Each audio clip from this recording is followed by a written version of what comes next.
네, 오늘은 시편 89편 38절의 말씀부터 52절의 말씀을 살펴보면서 우리의 삶 가운데 하나님은 어떤 분이신가? 우리의 인생 가운데 하나님은 어떠한 존재이신가를 다시 한번 깨닫는 시간이 되었으면 좋겠습니다. 자, 오늘 말씀에서 먼저 우리에게 이야기해 주는 것은 무엇이냐면 버림받는 왕의 모습을 보여줍니다. 하나님 앞에 버림받는 왕의 모습을 우리에게 보여주고 그 버림받는 모습을 보여주면서 얼마나 우리의 인생이 하나님 앞에 덧없는 것인가, 허무한 것인가를 깨닫게 합니다. 그러면서 또 마지막에는 가서는 결국에는 우리가 하나님의 인자하심을 요청할 수밖에 없는, 결국에 하나님을 붙들고 의지할 수밖에 없는 존재임을, 그것이 바로 우리 인간임을 깨닫게 하는 말씀이 오늘 시편의 말씀입니다. 자, 그럼 지금부터 여러분 성경책 꼭 앞에 두시고 한 절 한 절 저와 함께 오늘 본문의 말씀 묵상해 나아가 보도록 하겠습니다. 먼저 89편 38절의 말씀을 보면 하나님께서 주의 기름 부음 받는 자에게, 즉 왕에게 노하사 왕을 물리치셔서 버리셨다라고 얘기합니다. 자, 그러면서 하나님께서 왕을 버리시는 모습에 대해서 자세하게 39절부터 45절까지의 말씀이 설명해 주고 있습니다. 39절로 넘어가 보도록 하겠습니다. 주의 종의 언약을 미워하사 그의 관을 땅에 던져 욕되게 하셨으며, 자, 왕의 관을 땅에 던졌다라는 것은 왕이 쓰고 있던 관을 땅에 내어 던졌다라는 의미입니다. 자, 이러한 행동과 이 행동이 의미하는 것은 무엇이냐면 왕권이, 이제 왕의 시대가 끝났다라는 것을 의미하는 행동입니다. 자, 왕의 시대가 끝났습니다. 자, 근데 구체적으로 이제 어떻게 끝나가냐? 왕관이 땅에 던져지고, 또 40절의 말씀을 보면 그 왕의 나라를 지켜주었던 것들이 무너지고 파괴됩니다. 자, 모든 울타리가 파괴되고 그 요새가 무너뜨려집니다. 한 나라를 다른 나라의 침략으로부터 보호하기 위해 세워두었던 울타리가 파괴되고 또 요새가 무너뜨려집니다. 즉 이제 왕의 나라는 어떠한 상황에 놓이게 되는 것이냐면 다른 나라의 침략으로부터 무방비한 상태에 놓이게 됩니다. 자, 그러자 바로 41절의 말씀이 이렇게 얘기합니다. 길로 지나가는 자들에게 다 탈취를 당하며 그의 이웃에게 욕을 당하나이다. 나라를 보호해 주었던 울타리가 파괴되고 요새가 무너뜨리니까 그냥 지나가는 사람들이 그 나라에 들어와서 다 그 나라의 것들을 탈취할 수 있게 되었다는 말입니다. 자, 이 모습을 바라보면서 시인은 어떻게 표현하냐면 42절의 말씀에 하나님께서 그의 대적들의 오른손을 높이시고 그들의 모든 원수들은 기쁘게 하셨으나 라고 얘기합니다. 지금 이 왕의 나라에 약탈하기 위해서 들어왔던 그 사람들, 그 모습을 보면서 그 대적들의 오른손을 하나님께서 높이시고 결국에 그들에게 승리를 안겨주신다라는 것을 이렇게 표현합니다. 하나님께서 세워주셨던 왕은 무너뜨림을 당하고 있는 상황에서 그를 공격하고 있는 자들을 하나님께서 그들의 오른손을 높이셨다라고 얘기하면서 그들이 결국엔 승리할 것에 대해서 이야기합니다. 자, 이렇게 얘기함으로써 무너져가는 왕의 모습을 더욱더 비참하게 보여줍니다.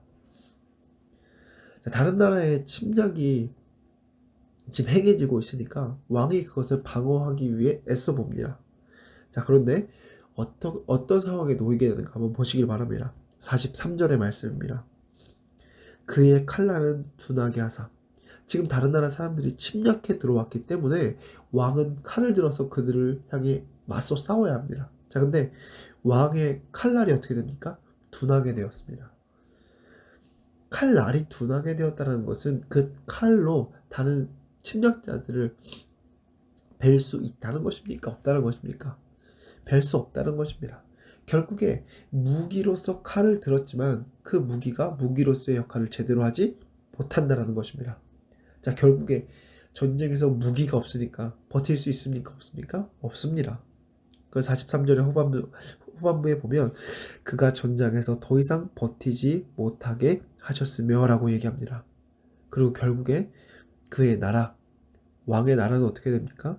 44절 45절 말씀 보면 그의 영광을 그치게 하시고 그의 왕위를 땅에 엎으셨으며 라고 얘기합니다.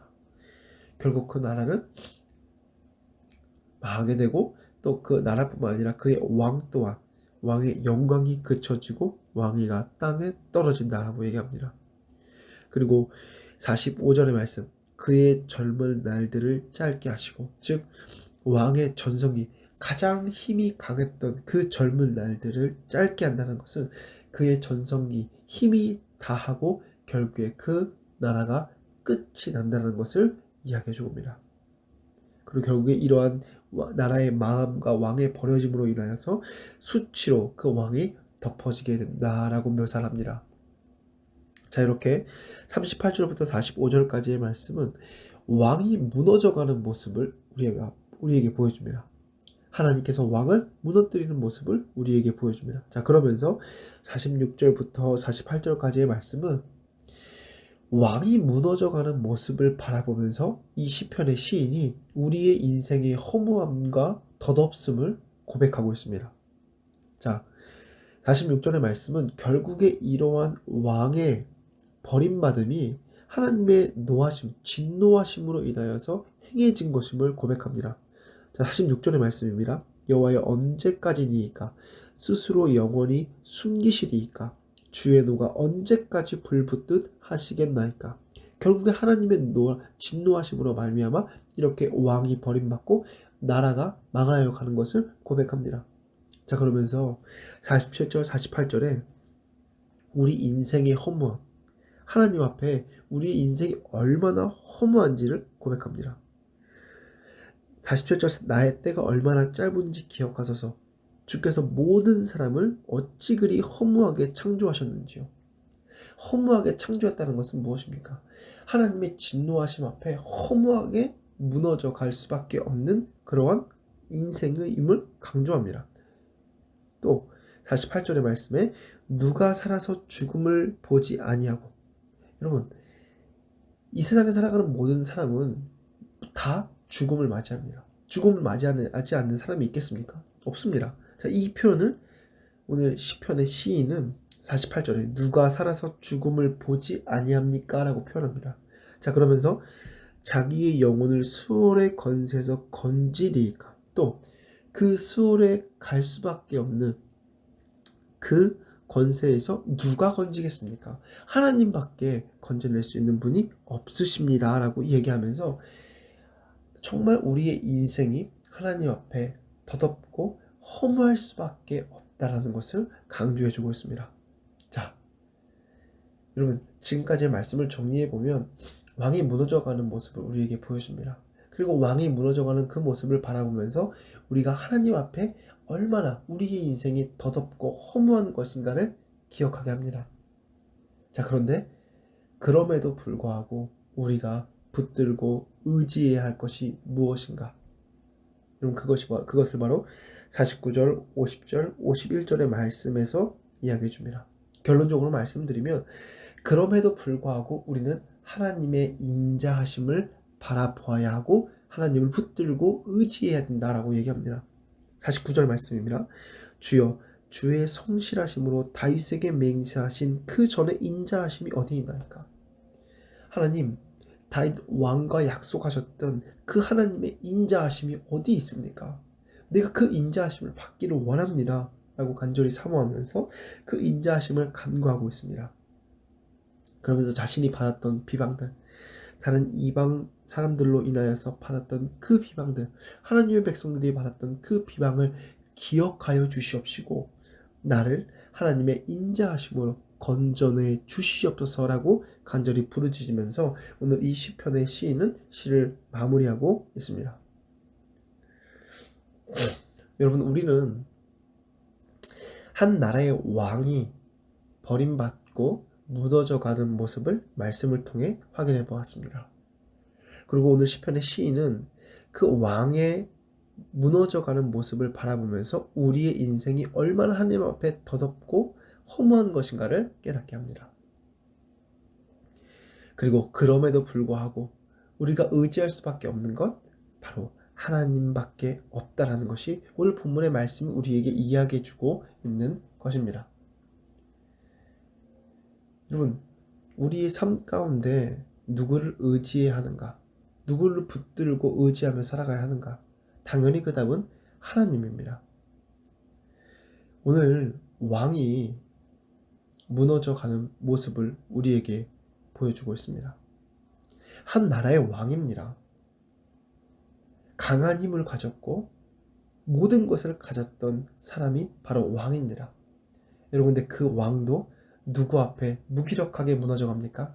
하나님 앞에 무기력하게 무너져 갑니다. 하나님 앞에 그 누구도 자신만만하게 떳떳하게 설 수 없는 존재라는 사실을 우리 꼭 잊지 않기를 바랍니다. 우리의 인생 가운데 무엇을 의지하며 살아가야 하는가? 무엇을 붙들며 살아가야 하는가? 그 답 우리 너무나 잘 알고 있지 않습니까? 여러분들 앞에 놓여진 성경책에서도 우리의 믿음의 선배들 또한 이야기합니다. 오직 하나님밖에 우리가 의지할 것이 없다라고 말합니다. 여러분, 오늘 말씀을 우리 다 같이 다시 한번 기억하시면서 우리의 인생 가운데 붙들어야 할 것, 우리의 인생 가운데 의지해야 할 것, 하나님밖에 없음을 꼭 기억하시길 바랍니다. 한 사람의 인생이 무너져 갑니다. 그 사람은 왕이었습니다. 그럼에도 불구하고 그는 마지막에 무엇을 요청합니까? 하나님의 인자하심을 요청합니다. 여러분들의 삶이 무너져 가고 있습니까? 삶에 희망이 없어 보이십니까?